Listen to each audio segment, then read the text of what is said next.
All right, I want to talk about, since we already talked about Zelensky and the current state of the war, and the U.S.'s recent strategies, propaganda strategies, and military strategies in Ukraine.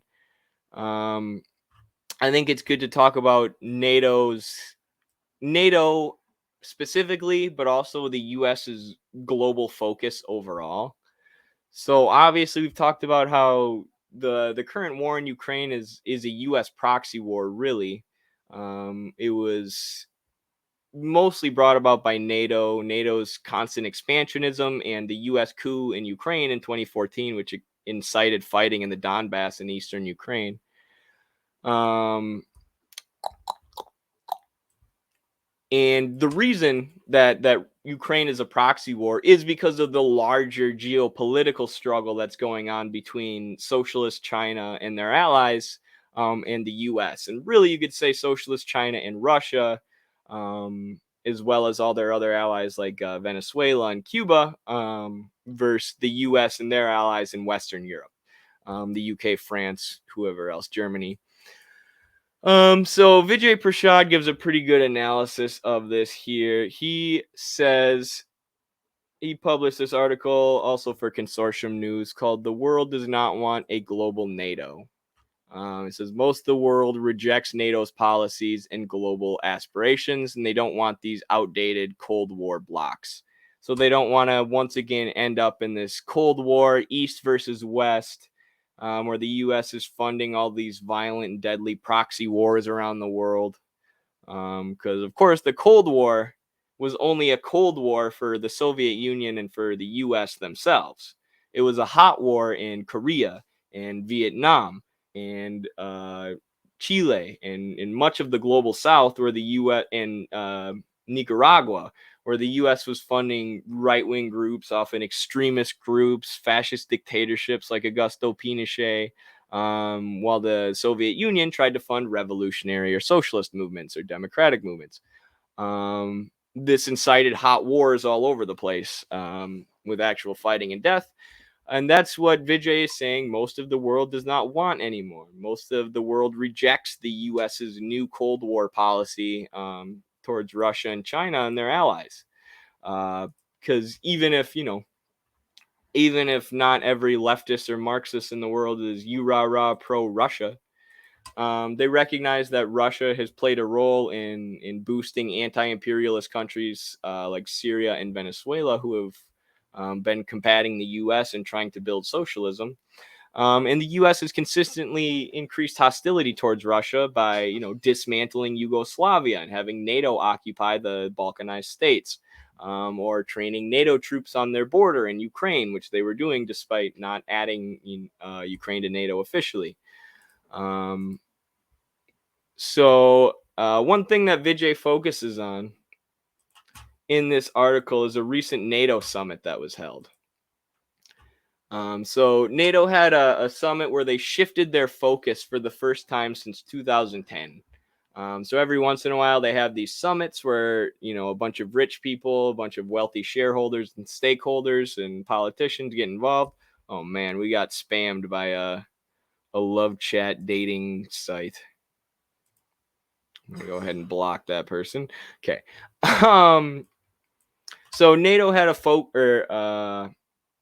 one of these summits where they reshifted their focus, and what they said was exactly what I just said, that their focus is shifting towards China and Russia. They listed China as the number one threat to U.S. interests, not even U.S. security. They straight up said U.S. interests.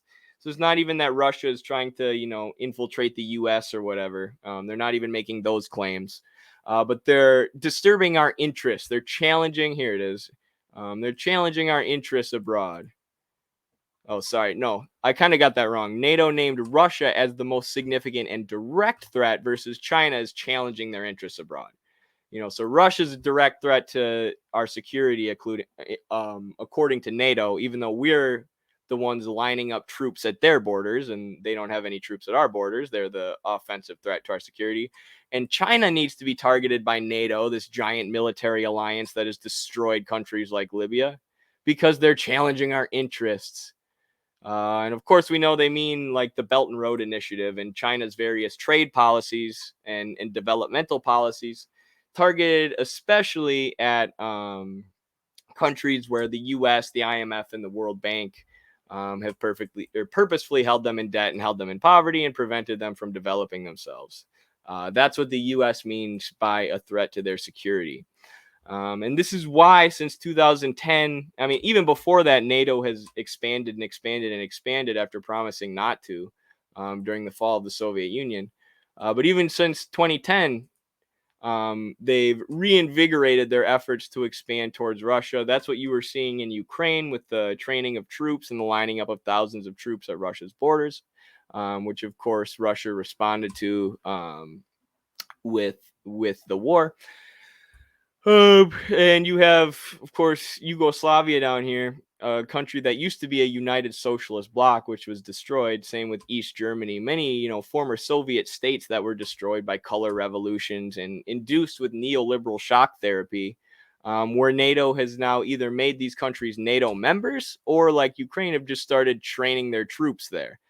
So even if these troops aren't, or if these countries aren't technically in NATO, they've got NATO troops lined up to fight for them. And the thing with NATO troops is they're interoperable everywhere. So, a NATO brigade that's been trained down here could go and work with a NATO brigade that's up here, and they would be interoperable and they would be able to function together. So it basically makes all of the Western imperialist militaries somewhat interoperable, and it makes them a more united hegemonic force against the Western capitalist imperialist enemies, which has increasingly become a thing as time passes on, and which is what NATO does in general. NATO really allows for the creation of this Western imperialist bloc of countries rather than just one country or a couple countries leading out the imperialist action. So this is how NATO's expanded. And keep in mind, when we're talking about how the world doesn't want this global expansion of NATO and NATO's aggression globally and NATO's history of dismantling countries and destroying their economies and leaving people in disastrous situations, it's good to remember that NATO was created to fight the Soviet Union and stop the sphere of Soviet influence. So, like I said, it really allowed for Western countries to make their militaries interoperable and act as a hegemonic bloc, and also have NATO, which is a third party organization not directly attached to any country, have them do things like destroy Libya or destroy Yugoslavia, because then, Western countries can deflect a lot of the blame. Say, oh, that was NATO's decision. They're a third party organization. They don't serve the US or their bankers. But NATO, they said NATO was created to fight the Soviet Union. And then this is how much they've expanded it. The light blue here, they've expanded since 1999 when the Soviet Union collapsed. The Soviet Union hasn't existed since 1990 or 1991. So why is NATO continually expanding towards Russia's borders if it was created to fight the Soviet Union? Well, it's because they have these summits filled with Western imperialists who want to do things like destroy Serbia, Afghanistan, and Libya, where they reshift their focus. In the 90s, the focus of NATO was Serbia and Yugoslavia. And in the 2000s, it was the Middle East and Afghanistan. And then it was North Africa and Libya. And now it's Russia, China, and whoever their allies are, because they're threatening U.S. interests. And anybody who doesn't think NATO's an imperialist apparatus at this point, like NATO's a defensive apparatus, I still have people arguing this on TikTok. They have to be bots. They have to be bots at this point. But just look at the map. Look at how much NATO's freaking expanded since the Soviet Union collapsed. You really believe they're doing this to fight the Soviet Union? Are you that naive that you think NATO is continually expanding to fight a country that no longer exists? No, they're trying to start a hot World War III with Russia and China, or covertly destabilize Russia and China via proxy war, sanctions, and internal destabilization efforts. Imperialism just lies so much. It's just out of control because they have to lie. They have to lie to justify the ridiculous stuff that they do. Like we were saying on the last stream, what's one country where the US has ever said they were bringing freedom and democracy and they actually brought freedom and democracy? It's never happened. It's never happened. So they have to come up with the most heinous lies because they're literally saying that they're protecting human rights or fighting for human rights while committing some of the most horrific human rights abuses like in human history. So it necessitates these absurd lies and this giant media apparatus in order to justify any of this. So Vijay also points out in his article that since this summit, where NATO leaders and members shifted their focus, they have increased their presence in Asia, Japan, South Korea, and Australia, as well as New Zealand. And these countries attended for the summit for the first time ever. So although these aren't technically NATO member countries yet, they're all U.S. allies who recently attended this NATO summit and basically pledged their support to NATO. And don't forget that the U.S. basically did a soft coup in Japan when you had a government coming to power who wanted to close the Okinawa base. So Japan, obviously not a total complete puppet state of the U.S., but a country where the U.S. has had a lot to do with propping up their current form of government. And Australia has been increasing their aggression towards China, which is funny that Australia is like the US's closest ally to China. And it's not even that close. It's like a whole ocean away. But because they're the closest, because the US can't occupy Eastern Europe and threaten them the same way they have with Russia, they have to use Australia. And then, they're desperate to try and control Taiwan. Nancy Pelosi was recently planning a trip to Taiwan. So you have countries like Australia and Japan acting as just puppets of the US. And again, as Vijay was pointing out in his article, the masses of those countries don't want this. They don't want to be puppets of the US in a global proxy war. Why would they want that? That's going to cause them to fight and die at the behest and for the enrichment of US bankers. Who in the world would want that? So Vijay shows that out of the governments who have refused to support the US sanctions and have, in doing so, basically rejected the US's entire narrative about Russia, this narrative that Russia unprovokedly invaded Ukraine, trying to take over Kiev and claim their sovereignty and, control Ukraine as a neo colony. That's what the US has said, but much of the world has said, no, we're not going to follow your economic sanctions on Russia because we've seen what you've done in Ukraine.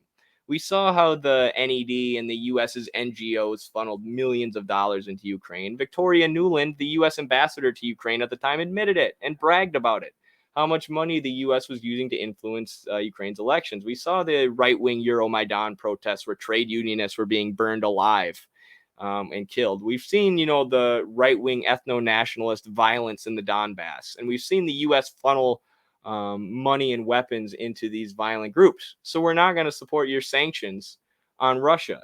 We're not going to support you increasing hostilities and proxy war. And the governments who have rejected the U.S.'s sanctions, largely governments in the global South and in the East, represent 85% of the world's population. 85% of the world's population is there. Now, 85% of the world's wealth isn't there because many of the wealthiest people are bankers and manufacturing capitalists in the West, in the US, the kind of people who lobby NATO or who attend these NATO summits to try and control the entire world geopolitically and economically. That's a very small amount of people who want to sanction Russia, but 85% of people based on the governments who rejected U.S. sanctions. 85% of the world's population are under governments who rejected U.S. populations. And then only 15% of people are run by governments who support the sanctions. And as we said, there are many, many, many people in Europe and in Australia and wherever else where, yes, there has been a lot of consent manufactured for this, and there has been a lot of Russophobia and a lot of hatred towards Russia fomented among the people, and support for regime change, but people are skeptical too. There are tons of the masses in Europe who don't want, or Australia, Japan, who don't want to be US puppet states.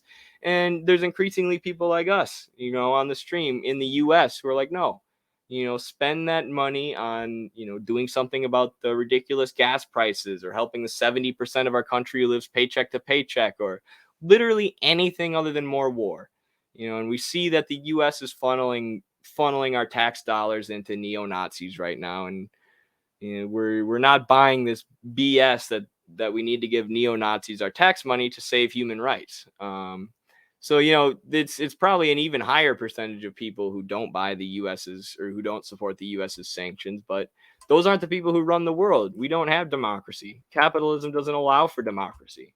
Capitalism creates imperialism. It creates a concentration of wealth at the top, and it creates an oligarchy of financial and industrial capitalists who control the most powerful militaries and financial agreements in the world. So, oh shoot, there was a poem I wanted to read at the end. Vijay loves poems. I accidentally closed out of the article, but Vijay always is ending his books or ending his articles with poems. So, for our more artistic, or our people who enjoy language arts in the audience, will read the poem. Sometimes they're really cool. I'm not a huge poetry person, but I come and stand at every door, but no one hears my silent tread. I knock and yet remain unseen, for I am dead, for I am dead. I am only 7, although I died in Hiroshima long ago. I'm 7 now, as I was then. When children die, they do not grow. My hair was scorched by swirling flame. My eyes grew dim, my eyes grew blind. Death came and turned my bone to dust, and that was scattered by the wind. I need no fruit, I need no rice, I need no sweets, nor even bread. I ask for nothing for myself, for I am dead, for I am dead. All that I ask is that for peace you fight today, so that my children of the world may live and grow and laugh and play. Wow. Yeah, that was a good poem. I'm glad I read that. Basically representing the global South. These people who make up 85% of the world's population, yet are constantly being killed by the imperialists, are constantly being bombed, and who are saying, we do not support this US dominated, NATO dominated global system, or these sanctions, or this warfare. We do not support this, yet nobody listens to us, yet we make up the majority. And yet the country who's bombing people claims to be the only democracy, the real democracy. And they claim to be spreading democracy and human rights as they massacre people and put dictatorships in power. So yeah, really, really good poem that sort of, gets at like the frustration and the not helplessness of the global South, but their, how they're ignored by the imperialists who are just spreading these nonsensical lies. But the anti-imperialist movement's getting stronger. It's getting bigger. They're taking power of various governments that used to be capitalist dictatorships. So the struggle for peace continues, and it will win. Vijay equals warrior poet, definitely. In the same vein as Mao Zedong.